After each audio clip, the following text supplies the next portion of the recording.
السلام علیکم ورحمۃ اللہ وبرکاتہ۔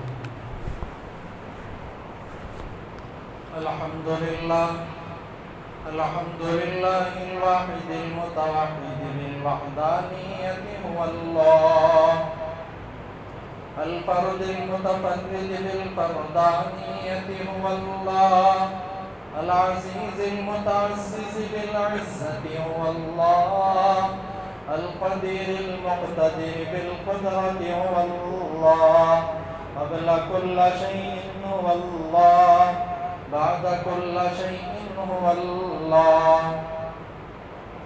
الأول هو اللہ، والآخر هو اللہ، الظاہر هو اللہ، والباطن هو اللہ، أول الأولين هو اللہ، آخر الآخرين هو الله، أما بعد فأعوذ بالله من الشيطان الرجيم، بسم الله الرحمن الرحيم، ومن يطع الله ورسوله فقد فاز فوزا عظيما، وقال تعالى في مقام آخر، وما أرسلناك إلا رحمة للعالمين، صدق الله العظيم، وقال النبي صلى الله عليه وسلم لا يؤمن أحدكم حتى أكون أحب إليه من والده وولده والناس أجمعين، وقال النبي صلى الله عليه وسلم من أحيا سنتي عند فساد أمتي فله أجر 100 شهيد، أو كما قال النبي صلى الله عليه وسلم. اللهم صل على محمد وعلى آل محمد كما صليت على إبراهيم وعلى آل إبراهيم إنك حميد مجيد. اللهم بارك على محمد وعلى آل محمد كما باركت على إبراهيم وعلى آل إبراهيم إنك حميد مجيد. محترم سامعین برادران عزیز، آج 3 عنوان عرض کرنا ہے۔ پہلا عنوان آپ صلی اللہ علیہ وسلم رحمت للعالمین تھے۔ دوسرا عنوان کہ آپ صلی اللہ علیہ وسلم کی جماعت جن کو صحابہ کے نام سے یاد کیا جاتا ہے، ان کی محبت نبی کے ساتھ کیسی تھی۔ اور تیسرا عنوان آپ صلی اللہ علیہ وسلم پر درود کی کثرت کریں۔ سب سے پہلی بات یہ ہے کہ دنیا کے اندر 2 شہر ایسے ہیں جن کو بہت بڑی شہرت ہے، یعنی بہت زیادہ مشہور ہیں۔ ان میں سے ایک مکہ ہے، مکہ المکرمہ، دوسرا مدینہ المنورہ ہے۔ مکہ المکرمہ کو اللہ کے نبی حضرت ابراہیم خلیل اللہ علیہ السلام نے بنایا۔ مدینہ المنورہ کو ہمارے نبی محمد رسول اللہ صلی اللہ علیہ وسلم نے بنایا۔ مکے سے دین کی ابتدا ہوئی، مدینے میں دین کی انتہا ہوئی۔ مکے میں آپ صلی اللہ علیہ وسلم کے جد امجد دادا وغیرہ مدفون ہیں، اور مدینہ المنورہ میں خود آپ صلی اللہ علیہ وسلم کا روضہ اطہر، روضہ اقدس ہے۔ آپ صلی اللہ علیہ وسلم کی ولادت باسعادت مکہ المکرمہ میں ہوئی۔ آپ صلی اللہ علیہ وسلم ہجرت کیے مدینہ المنورہ کی طرف، مگر اللہ تبارک و تعالیٰ نے آپ کو فرمایا وَمَا أَرْسَلْنَاكَ إِلَّا رَحْمَةً لِلْعَالَمِينَ، نبی آپ رحمت للعالمین ہیں، سارے جہان کے واسطے رحمت ہیں، یہ اللہ تبارک و تعالیٰ نے خود فرمایا۔ اس سے معلوم ہوتا ہے کہ آپ جمادات کے بھی نبی ہیں، نباتات کے بھی نبی ہیں، حیوانات کے بھی نبی ہیں، انسانات کے بھی نبی ہیں۔ جمادات جو پہاڑوں کو، پتھروں کو کہا جاتا ہے، اس میں اللہ تبارک و تعالیٰ دیکھیں، اللہ کے نبی صلی اللہ علیہ وسلم سے کنکریوں نے بات کی، ابو جہل کے ہاتھ میں کنکریاں تھی، اللہ کے نبی صلی اللہ علیہ وسلم نے کنکریوں سے فرمایا کہ کلمہ پڑھو، تو کنکریوں نے کلمہ پڑھا۔ دوسرے نمبر پر آئیں درخت وغیرہ، درختوں نے آپ صلی اللہ علیہ وسلم کو سلام بھی کیا ہے۔ استن حنانہ جو آپ صلی اللہ علیہ وسلم کا ایک منبر تھا، نیا منبر تیار ہونے کے بعد اللہ کے نبی صلی اللہ علیہ وسلم اس کو چھوڑ کر نئے منبر پر خطبہ دینا چاہا تو اس منبر کے اندر سے رونے کی آواز آئی تھی۔ یہ حدیث سے بات ثابت ہے۔ ایسے تو بعض حدیث ایسے بھی ہیں کہ آپ صلی اللہ علیہ وسلم کو درختوں نے سلام کیا ہے۔ اور تیسرے نمبر پر آئے تو حیوانات ہیں، جانور ہیں، یا آپ صلی اللہ علیہ وسلم سے بات کیا کرتے تھے۔ ہرنی کا بات کرنا بھی ثابت ہے، اونٹنی کا آپ صلی اللہ علیہ وسلم سے بات کرنا بھی ثابت ہے۔ آپ صلی اللہ علیہ وسلم کی رضائی بہن جن کا نام شیمہ تھا، وہ فرماتی ہیں کہ حضرت حلیمہ سعدیہ جو سعدیہ قبیلے میں تھے، اللہ کے نبی کی رضائی ماں تھی، اپنی بیٹی سے ایک مرتبہ فرمایا شیمہ جاؤ، جا کر بکریاں چرا کر لے آؤ۔ شیمہ نے اپنی والدہ محترمہ سے کہا تھا کہ میں اکیلی جاؤں، تو حلیمہ سعدیہ نے فرمایا کہ جاؤ، آپ کے والد تھوڑا بڑھاپے کی حالت میں ہیں، ان سے ہو نہیں جاتا۔ حضرت حلیمہ سعدیہ سے شیمہ نے کہا کہ میرے بھائی محمد کو بھیج دو، یہ میرے ساتھ رہیں گے۔ حلیمہ سعدیہ نے کہا کہ یہ تو چھوٹے ہیں اور مصیبت زیادہ ہوگی، ایک طرف بکریوں کو سنبھالنا اور دوسری طرف محمد کو سنبھالنا۔ شیمہ نے کہا کہ جب میں محمد کو لے کر بکریاں چرانے جاتی ہوں تو بکریاں ایک جگہ چلتی ہیں، کہیں بکھرتی نہیں۔ آپ صلی اللہ علیہ وسلم کو دیکھ کر تو دیکھیں ایسے بہت سارے واقعات ہیں جن میں آپ صلی اللہ علیہ وسلم سے جانوروں نے کلام کیا ہے۔ اور آئے آخر میں انسانوں میں اللہ کے نبی صلی اللہ علیہ وسلم سے محبت کرنے والی بڑی بڑی ہستیاں گزری ہیں، مگر ان میں سب سے زیادہ جنہوں نے محبت کا اظہار کیا وہ حضرات صحابہ کرام رضی اللہ تعالیٰ عنہم اجمعین ہیں۔ اور صحابہ میں بھی سب سے زیادہ جس نے محبت کا اظہار کیا وہ حضرت ابو بکر صدیق رضی اللہ تعالیٰ عنہ کی ذات اکرم ہے۔ آپ صلی اللہ علیہ وسلم سے اتنی زیادہ محبت کرتے تھے جس کی کوئی حد نہ تھی۔ صرف غار سور کے واقعے کو رکھ کر دیکھیں، غار سور کا موقع تھا، اللہ کے نبی صلی اللہ علیہ وسلم ابو بکر دونوں ساتھ تھے۔ ابو بکر اللہ کے نبی کے ساتھ ہوئے، غار سور پہنچے، سارے گھر والوں کو کام پر لگا دیا، بیوی سے فرمایا کہ تم کھانا تیار کرو، بیٹی اسما سے فرمایا کہ تم کھانا لے کر آ کر ہمیں دینا، پھر بیٹے سے فرمایا کہ سارا دن تم مکے کے سرداروں کے ارد گرد گھومنا، ان سے باتوں کو معلوم کر کر ہمیں پہنچا دینا، غلام سے فرمایا کہ تم میری بکریوں کو چرانا، اور خود اللہ کے نبی صلی اللہ علیہ وسلم کے ساتھ ہو گئے۔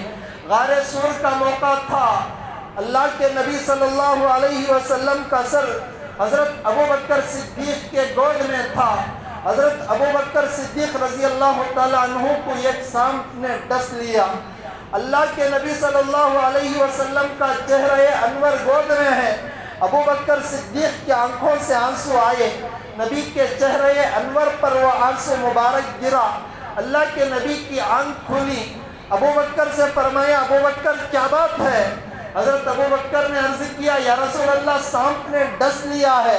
اللہ کے نبی صلی اللہ علیہ وسلم نے اپنا لعاب مبارک اس جگہ لگایا تو وہ زخم دور ہو گیا، درد ختم ہو گیا۔ حضرت عطا اللہ شاہ بخاری اس بات کو رکھ کر فرمایا کرتے تھے کہ مجھے ایسا نظر آتا ہے کہ ابو بکر صدیق کی گود راحل ٹپائی کے مانند ہے، ڈسک کے مانند ہے، اللہ کے نبی کا چہرہ قرآن ہے، ابو بکر قاری ہیں جو قرآن کو دیکھ کر حضرت ابو بکر صدیق رضی اللہ عنہ کے بارے میں فرماتے کہ قرآن کی دیکھ کر تلاوت کر رہے ہیں اور موقع ایسا ہے کہ صرف ابو بکر ہیں، اللہ کا نبی ہے، اور ابو بکر کی آنکھیں ہیں، اللہ کے نبی کا چہرہ ہے، خوب آنکھیں بھر کر دیدار کر رہے ہیں۔ بہرے کیف ابو بکر نے وہ محبت کا اظہار کیا جس کی نظیر ملنا مشکل ہے، جس کی مثال ملنا مشکل ہے۔ جنگ بدر کا موقع تھا، دشمنوں کی صف میں ابو بکر رضی اللہ تعالیٰ عنہ کے بیٹے آ گئے، اللہ کے نبی کے پاس ابو بکر گئے، اللہ کے نبی سے عرض کیا یا رسول اللہ اگر آپ کی اجازت ہو تو میں اپنے بیٹے کا کام تمام کر دوں گا۔ اللہ کے نبی صلی اللہ علیہ وسلم نے روک کر فرمایا نہ ابو بکر، نہ ابو بکر، غور کرے، بیٹا ہے، بیٹے کی محبت کیا ہوتی ہے یہ والد کو معلوم ہوتا ہے۔ بیٹا اگر معذور بھی ہو تب بھی بیٹے کو جان سے ختم کرنا بیٹے سے، باپ سے گوارا نہیں ہوتا، والد گوارا نہیں کرتا، مگر ابو بکر کی محبت کا اظہار دیکھے، اللہ کے نبی سے اجازت مانگ رہے ہیں، نبی دشمنوں کی صف میں ہے، اجازت دے دو کام تمام کر دوں گا۔ اولاد تو اولاد ہوتی ہے۔ حضرت اشرف علی تھانوی رحمت اللہ علیہ فرمایا کرتے تھے اولاد ایک ایسی چیز ہے جن کی خواہش جنت میں بھی ہوگی، ایسے تو وہاں پیدا ہونے کا کوئی نام نہیں، مگر فطری خواہش ہونے کے نتیجے وہاں بھی اولاد کے بارے میں خواہش ہوتی ہے۔ یہ اللہ تبارک و تعالیٰ نے ایک فطری چیز بنائی ہے، مگر ابو بکر کو رکھ کر دیکھیں، بیٹے کے مقابلے میں اللہ کے نبی صلی اللہ علیہ وسلم سے کتنی زیادہ محبت کا اظہار فرما رہے ہیں۔ آج ہمیں سوچنی چاہیے، ہم اپنے آپ میں غور کرنا چاہیے کہ بیٹا نبی صلی اللہ علیہ وسلم کی سنت کے خلاف کام کرتا ہے، مگر ہمارے دل تس سے مس نہیں ہوتے۔ بیٹے کے سر پر 24 گھنٹے کا گناہ قسم قسم کی کٹنگ کرا کر ہو رہا ہے، مگر ماں باپ کے دل میں اس کے بارے میں تس سے مس چوں کے برابر بھی رونگٹے کھڑے نہیں ہوتے، ذرہ برابر بھی احساس نہیں ہوتا۔ گھر کے اندر بیوی سنت کے خلاف کام کرتی ہے، مگر ہمارے دل تس سے مس نہیں ہوتے۔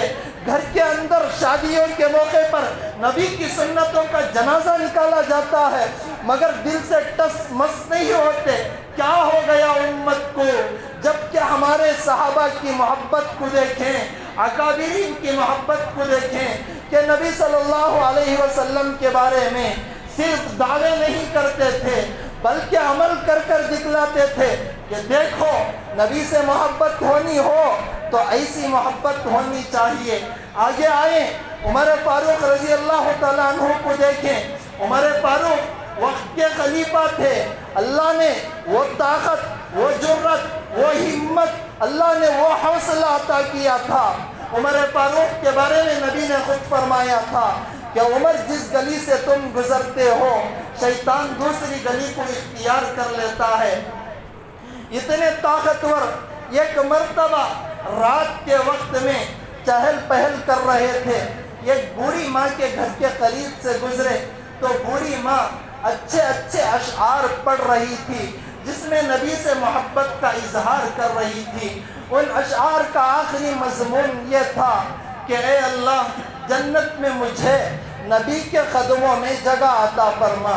حضرت عمر فاروق وہیں رک گئے، کھڑے ہو کر دروازہ کھٹکھٹایا، اندر سے آواز آئی کون ہو؟ تو عمر فاروق نے فرمایا میں عمر ہوں۔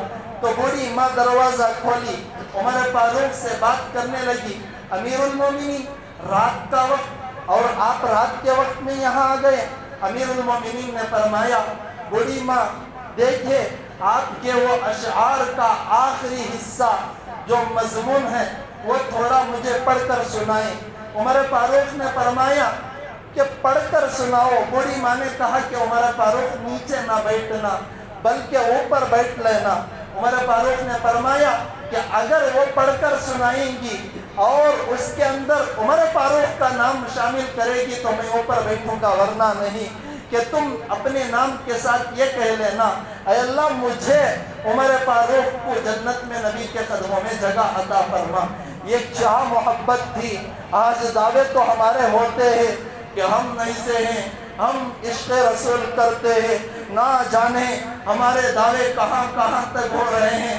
اللہ حفاظت فرمائے کہ جب موقع آئے اپنے نفس کو مٹانے کا، جب موقع آئے اپنے خواہشات کو مٹانے کا، جب موقع آئے اپنے خواہشات پر چھری پھیرنے کا، تس سے مس نہیں ہوتے۔ سنت کا جنازہ نکلتا ہے مگر دل سے تس سے مس نہیں ہوتے۔ نہ جانے ہم نبی کی محبت میں دعوے کرتے کرتے یہاں تک پہنچ گئے جس کی کوئی حد نہ رہی، ایسی چیزیں کرنے لگے نبی کی محبت کے دعوے میں۔ میری بات کو آخر تک بغور سنے، بغور سنے، بغور سنے کہ نبی کی محبت میں نہ جانے ایسے ایسے دعوے کرنے لگے جن دعووں کا شریعت سے دور دور تک کوئی تعلق ہی نہیں ہے۔ اللہ معاف فرمائے، نبی کے میلاد کے نام پر میرے پاس ایک ویڈیو ہے، بعض جگہ ڈانس ہوئی، نبی کے دل پر کیا گزرے گا؟ نبی کی آنکھوں میں آنسو نہیں آئے تو اور کیا آئیں گے؟ دیکھیں ساتھی، بات کو آخر تک بغور سنے، بڑے التماس کے ساتھ، بڑے درد کے ساتھ کہتا ہوں، میں بڑے درد کے ساتھ کہتا ہوں کہ میں بڑے دلائل کے ساتھ بھی بات کر رہا ہوں کہ دیکھیں ابو بکر اتنی محبت کرنے والا، نبی کے دور کے بعد 2 سال یا 2.5 سال تک خلافت کا دور سنبھالا مگر میلاد نہیں کیا۔ عمر فاروق کا دور آیا، 10 سال تک عمر فاروق خلافت کا دور سنبھالے مگر میلاد نہیں کیا۔ عثمان غنی کا دور آیا، 12 سال تک دور خلافت کو سنبھالا مگر میلاد نہیں کیا۔ حضرت علی کا دور آیا، 5 سال تک دور خلافت کو سنبھالا مگر میلاد نہیں کیا۔ عمر بن عبدالعزیز کا دور آیا، ایک جگہ بکری بھیڑیا آسانی سے پانی پیتے تھے، اتنا انصاف کا دور تھا مگر میلاد نہیں کیا۔ حضرت امیر معاویہ کا دور آیا، 19 سال خلافت سنبھالی مگر میلاد نہیں کیا۔ آگے آئے امام ابو حنیفہ کا دور آیا، امام ابو حنیفہ کے دور میں 44 مرتبہ، 40 پر 4 مرتبہ حضرت امام ابو حنیفہ کے دور میں 12 ربیع الاول آیا مگر میلاد نہیں کیا۔ امام شافعی کے دور میں آیا، امام مالک کے دور میں آیا، امام احمد بن حنبل کے دور میں آیا، عبد القادر جیلانی کے دور میں آیا، معین الدین چشتی اجمیری کے دور میں 51 مرتبہ آیا۔ امام بخاری جن کی درس کی لکھی ہوئی بخاری شریف قرآن کے بعد سب سے بڑا مرتبہ رکھنے والی کتاب، ان کے دور میں 38 مرتبہ آیا مگر نہیں سنبھالا۔ اگر میلاد کرنا ہی ہو تو میری بات کو بغور سنے، بغور سنے، بغور سنے۔ یہ اعتراض کا پہلو اللہ کے واسطے اختیار نہ کرے۔ میں بڑے درد کے ساتھ یہ بات پیش کر دیتا ہوں، میرا عنوان نہیں تھا مگر موقع پیش آیا تو میں کہہ رہا ہوں بڑے درد کے ساتھ۔ کسی کے بارے میں بھڑاس نکالنے کی نیت کے بغیر اللہ کا واسطہ دے کر مصلی پر بیٹھ کر میں کہہ رہا ہوں کہ دیکھو اگر میلاد کرنا ہی ہو تو دلائل کو دیکھو۔ تقی عثمانی صاحب دنیا کے سب سے بڑے عالم دین، جو دنیا میں مسلمانوں سے سب سے بڑا مرتبہ رکھنے والے، حضرت نے بھی یہ بات لکھی کہ میلاد کی کوئی شرعی حیثیت نہیں، اگر تم کرنا ہی ہو تو میلاد کا نام بدل کر سیرت کا نام رکھو۔ اور دوسری بات، کسی مہینے میں اس کو متعین نہ کرو کہ اللہ کے نبی کی سیرت کو ہر وقت اپنانا، جب چاہے سیرت کے جلسے کرو، سیرت النبی کانفرنس رکھو، سیرت رسول رکھو، سیرت پیغمبر رکھو، جو چاہے رکھو، سال کے کسی حصے میں بھی کرو، اسے کسی مخصوص عدت کے ساتھ نہ جوڑو اور اس کے اندر ایسے دلائل، ایسی باتیں پیش کرو کہ نبی کی محبت دل میں اجاگر ہو اور نبی کی سنت کے، نبی کی سیرت کے خلاف تھوڑا بھی عمل ہرگز نہ ہو۔ ایسا کام کرو اور آگے بڑھ کر اگر یہ جلسہ کرنا ہی ہے تو پردے کا معقول نظم کرو، اگر یہ جلسہ کرنا ہی ہے آگے بڑھ کر فضول خرچی سے بچتے ہوئے کرو۔ بہت سارے جگہ کے ویڈیوز دیکھنے میں آئے، 10 لاکھ کی لائٹنگ تیار کی گئی، ان 10 لاکھ میں غریبوں کو دیے جاتے 5 شادیاں ہو جاتی۔ ساتھی برا نہ مانے میں کھل کر کہہ رہا ہوں کہ ان 10 لاکھ کو لائٹنگ پر لگانا 2 دن کا شوق مرا دینا، جبکہ غریب ایسے بھی ہیں جن کی جوان بیٹیاں عمر ہونے کے باوجود گھروں کے اندر بیٹھی ہوئی ہیں، نکاح کے واسطے دولت پیسہ نہیں ہے، اگر یہ پیسہ وہاں لگتا تو نبی کا دل خوش ہو جاتا۔ برا نہ مانے، آگے بڑھ کر میں یہ کہہ رہا ہوں، ماحول پردے کا نظم کریں، ماحول پردے کا، اور سیرت کا جلسہ کریں، اس لیے کہ سیرت کا جلسہ ایک ایسا جلسہ ہے کہ مکاتب کا بھی جلسہ ہو، حالات حاضرہ کا بھی جلسہ ہو، اصلاح معاشرہ کا بھی جلسہ ہو، رفاہی خدمات کا بھی جلسہ ہو، جو بھی جلسہ ہو، ان جلسوں میں سب سے بڑا مقام رکھنے والا یہ میرے نبی کی سیرت کا جلسہ ہے، اس لیے کہ میرے نبی کی ذات ایک ایسی ذات ہے جس ذات سے بلند اللہ کے بعد کوئی ذات ہے ہی نہیں۔ اس واسطے اگر یہ جلسے کرنا ہو تو ادب کا لحاظ حد درجہ ضروری ہے، ادب کا لحاظ حد درجہ ضروری ہے، ادب کا لحاظ حد درجہ ضروری ہے۔ نہ جانے میرے نبی کے دل پر کیا گزرے گی، کسی مہینے میں متعین کیے بغیر نام بدل کر شرعی لحاظ کے اندر رہتے ہوئے، عقائد کی پختگی کی بات کرتے ہوئے، پردے کا ماحول نظم کرتے ہوئے، فضول خرچی کی بغیر آ کر اتحاد سے سیرت النبی کانفرنس کریں، سیرت پیغمبر کریں، سیرت رسول کریں، میرے نبی کو تکلیف نہ پہنچائیں، میرے نبی کو تکلیف نہ پہنچائیں۔ دیکھیں صحابہ کے واقعات کو، کتنی بڑی محبت صحابہ میرے نبی سے کیا کرتے تھے۔ اللہ کا واسطہ دے کر کہتا ہوں کہ میرے ان دلائل کی بات پر اگر اختلاف ہو تو دلائل سے مجھے بھی خاموش کر دے، میں اپنی بات کو دہرانے کے واسطے تیار ہوں، اپنے مسائل سے رجوع کرنے کے واسطے تیار ہوں۔ اللہ کا واسطہ جائز حد کے اندر رہتے ہوئے کریں، اور اللہ کا واسطہ اس مقاصد کو رکھ کر کرے کہ اس سیرت النبی سے بس ہمارے نبی کی رضامندی مقصود ہو، کوئی اور رضامندی نہ ہو۔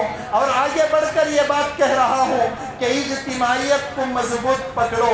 اجتماعیت بہت بڑی اس وقت چیز ہو رہی ہے، اس لیے کہ حالات بہت خراب ہوتے نظر آ رہے ہیں۔ ان حالات میں بھی اگر نا اتفاقی پھیلے گی، نا اتفاقی کا ثبوت غیروں کے پاس ہم سے جائے گا، نہ جانے پہلے ہی حالات مسلمانوں کے خراب ہیں، نوجوان جیلوں کے سلاخوں کے پیچھے ہیں، کوئی بڑے سے بڑا بھی ان کے بارے میں حمایت میں آواز اٹھانے ڈر رہا ہے۔ اب ان حالات میں اگر مسلمانوں کی کمزوری کا اظہار ہوگا تو نہ جانے مسلمانوں کے ساتھ کیا کیا حالات آنے والے ہیں۔ اللہ کا واسطہ اجتماعیت کو مضبوط پکڑیں، اپنے نفسانی خواہشات کو ختم فرما دے۔ آگے بڑھ کر کہہ رہا ہوں کہ تاریخ کی کتابوں کو پڑھنے سے معلوم ہوتا ہے جس قوم پر بھی زوال آیا ہے وہ نفسانی خواہشات کی بنیاد پر آیا ہے، جس قوم پر بھی زوال آیا ہے وہ نا اتفاقی کی بنیاد پر آیا ہے۔ اور آگے بڑھ کر یہ بات کو بغور سنیں، دین پر عمل کرنے، نفسانی خواہشات کو کچلنے میں سب سے بڑی رکاوٹ اس وقت پیش آتی ہے جب ہماری افادیت پر ضرب لگ رہے ہوں، جب ہماری افادیت پر مار لگ رہے ہوں، ہماری عزت، ہماری شہرت، ہماری تشہیر، ہمارے مشہور ہونے کا موقع ہاتھ سے نکل رہا ہو، تب ہمیں نفسانی خواہشات کو دبا کر دین پر عمل کرنے میں بڑی دشواری معلوم ہوتی ہے۔ دیکھیں ہماری جان بعد میں ہے، نبی کی سیرت پہلے ہے، ہماری نفسانی خواہشات بعد میں ہے، نبی کی محبت پہلے ہے، ہمارا جذبہ بعد میں ہے، نبی کا عشق پہلے ہے، ہماری جان بعد میں ہے، نبی کی محبت پہلے ہے۔ ان چیزوں کو رکھ کر فیصلہ کرے کہ جو بھی ہو بس ہمیں ہماری جان کی پرواہ نہیں، بس ہمیں ہماری خواہش کی پرواہ نہیں، بس ہمیں ہمارے جذبے کی پرواہ نہیں، بس ہمیں ہمارے حوصلے کی پرواہ نہیں۔ اگر پرواہ ہے تو نبی کی ہے، اگر پرواہ ہے تو عشق رسول کی ہے، اگر پرواہ ہے محبت رسول ان کے تقاضوں کی ہے۔ ان باتوں کو رکھ کر ہم غور کریں۔ ابو مسلم خولانی ایک واقعہ سننے، بڑے اللہ والے تابعین میں ان کا شمار ہوتا ہے۔ نبی صلی اللہ علیہ وسلم کے دور مبارک میں ان کی پیدائش ہوئی، صنعاء یمن میں یہ رہا کرتے تھے، مگر آپ مدینہ المنورہ کو پہنچنے سے پہلے آپ صلی اللہ علیہ وسلم روضہ اقدس کی طرف سفر فرما چکے تھے، مگر حضرت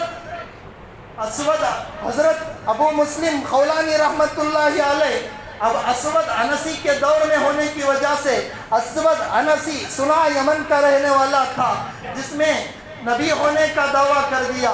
اسود انسی نے جب دعویٰ کیا، ابو مسلم خولانی نے کھلے عام انکار کر دیا کہ میں تیری بات کو نہیں مانتا۔ جب حضرت ابو مسلم خولانی نے انکار کر دیا، ابو مسلم خولانی کی بات کو لے کر اسود انسی نے ایک بڑی آگ جلائی، جیسی آگ نمرود نے ابراہیم کے واسطے جلائی تھی۔ اسود انسی کہنے لگا کہ اگر آپ میری بات کو نہ مانیں گے اس آگ میں جلنا پڑے گا۔ ابو مسلم خولانی تیار ہو گئے کہ آگ میں ڈال دو، مگر میں ختم نبوت کا انکار نہیں کر سکتا، میرے نبی پر نبوت کا سلسلہ ختم ہو چکا ہے۔ ابو مسلم خولانی کو پکڑ کر آگ میں ڈالا گیا۔ ابو مسلم خولانی کو آگ نے کچھ بھی نہیں کیا۔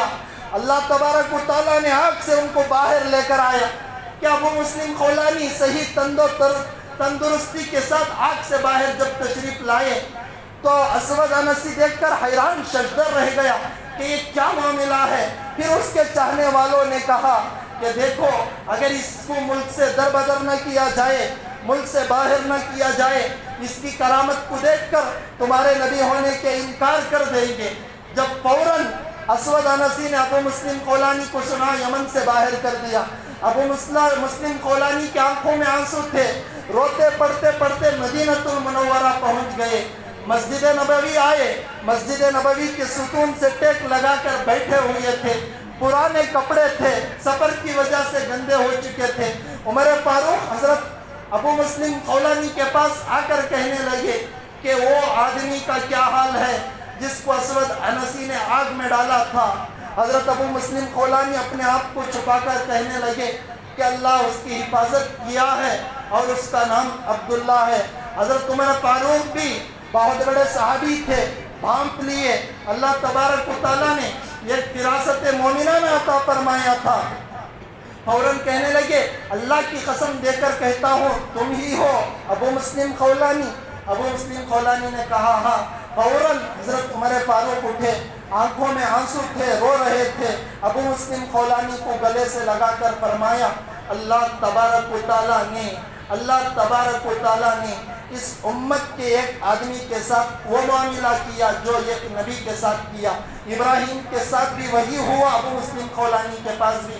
پھر ہاتھ پکڑا، ابو بکر کے پاس لے کر گئے۔ درمیان میں حضرت ابو مسلم خولانی بیٹھے تھے، ادھر ابو بکر ادھر عمر۔ فوراً بات ہوئی، ابو بکر نے بھی بڑا شکریہ ادا کیا کہ دیکھو اللہ تمہیں جزائے خیر دے، اس کی بات کا انکار کر دیا۔ اب غور کرے، اپنی جان کی بھی پرواہ کیے بغیر ابو مسلم خولانی نے ہمیں سبق سکھلایا کہ ساتھیوں جو بھی حالات آئے حالات کو برداشت کر لو۔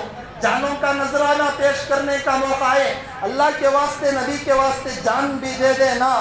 میرے نبی کی ختم نبوت کا انکار نہ کرنا۔ ابو مسلم خولانی آگ میں جلنے کے واسطے بھی تیار تھے، کرامتی طور پر اللہ نے بچا لیا۔ تو اس لیے اس وقت ضرورت اس بات کی ہے محبت رسول کو پیش کریں، عشق رسول کو پیش کریں، سیرت رسول کو پیش کریں، مگر وہی طریقے کو رکھ کر جس طریقے کو میرے نبی پسند کرتے ہو، جو طریقہ دلائل کی روشنی میں صحیح ہو، جو طریقہ احادیث کی روشنی میں صحیح ہو، جو طریقہ فقہا کی نظر میں صحیح ہو، جو طریقہ علماء کی نظر میں صحیح ہو، ایسے طریقے سے اپنے آپ کو بچائیں جس طریقے کو اللہ کا نبی ناپسند کرتا ہو، جس طریقے کو صحابہ نے نہ کیا ہو، ایسے طریقے سے اپنے آپ کو بچائیں اور اجتماعیت کا سبق پیش کریں۔ اگر اپنی شہرت پر اپنی عزت پر داغ آئے تو داغ آنے دیں، داغ بڑی چیز نہیں ہے، اللہ کے نبی کی محبت بڑی چیز ہے۔ نبی کی محبت کو پسے پشت اللہ کے واسطے نہ ڈالے، نبی کی محبت کا ہر وقت اظہار کریں، سنتوں پر عمل کریں، داڑھی رکھے، نماز کی پابندی کرے، ہر وقت محبت رسول کے خاطر درود کا اہتمام کرے۔ درود شریف کے تعلق سے کچھ ضروری باتیں آئندہ بار بتاؤں گا۔ اللہ تبارک و تعالی عمل کی توفیق عطا فرمائیں، کہنے کے ساتھ عمل کرنے والا بنائیں۔ آمین وآخر دعوانا الحمدللہ۔